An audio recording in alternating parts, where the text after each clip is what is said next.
This is the first Sunday of Advent. It is a time for preparation. Only unlike the shopping things that we do and all the other things that we do to get ready for Christmas, this Advent is a time of preparation for the rest of our lives. Now, if you live in Florida, you're not going to be constantly aware of hurricanes. But now, with the advances in science, people get sufficient warning, enabling them to make adequate preparation for a storm coming in.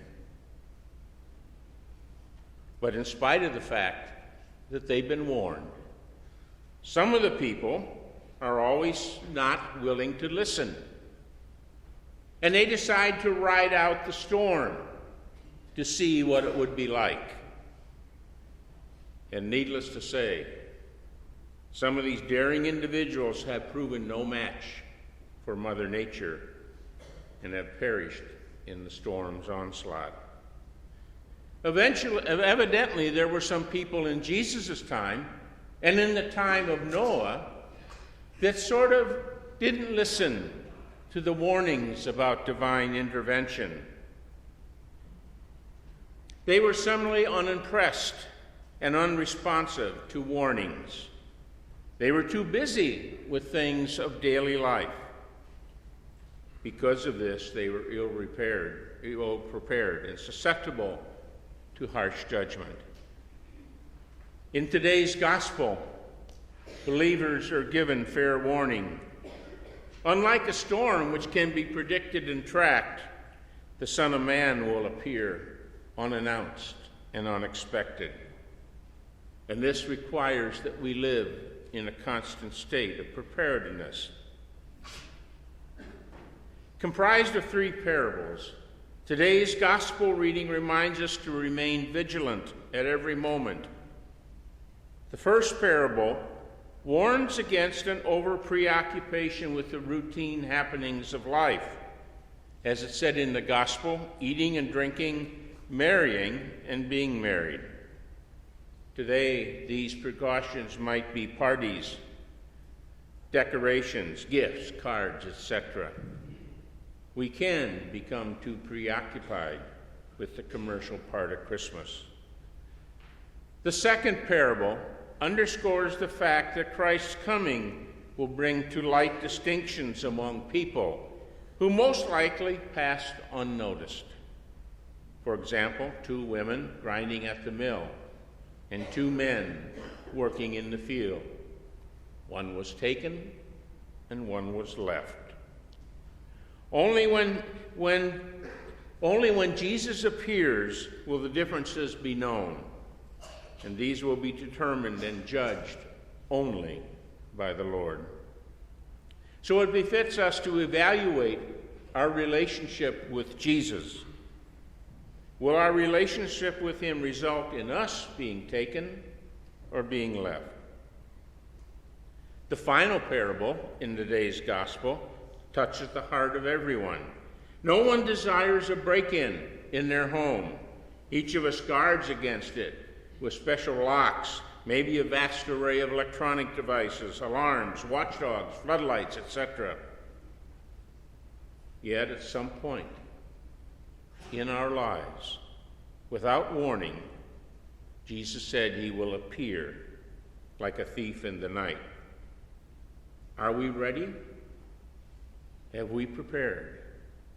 Or are we not paying attention because we are too busy for the coming of Santa Claus? The readings today remind us that there is work for us to do until Christ's return.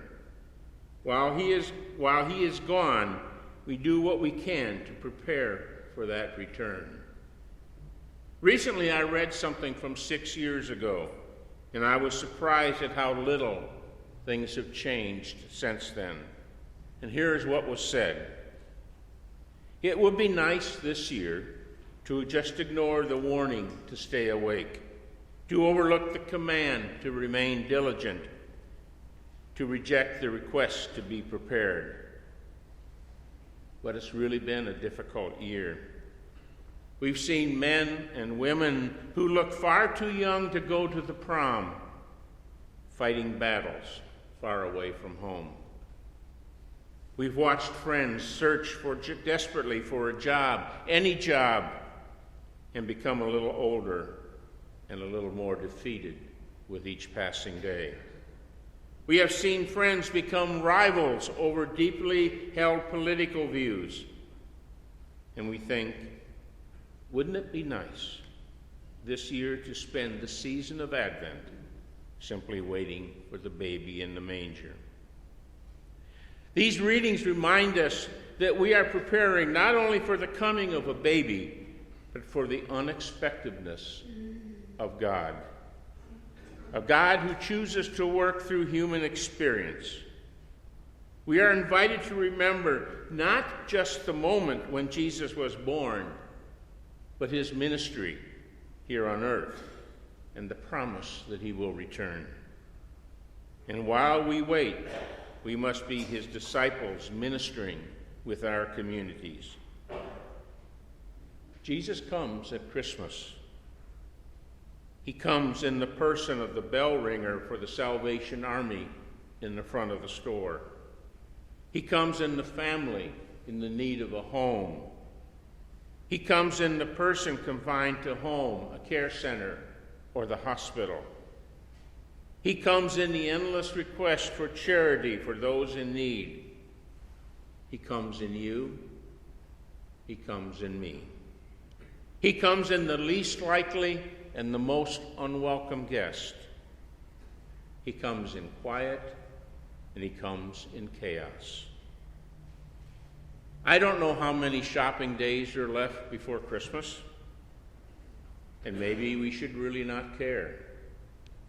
What we should care about is how many days we have left to walk in the light of the Lord, as the first reading encourages us to do.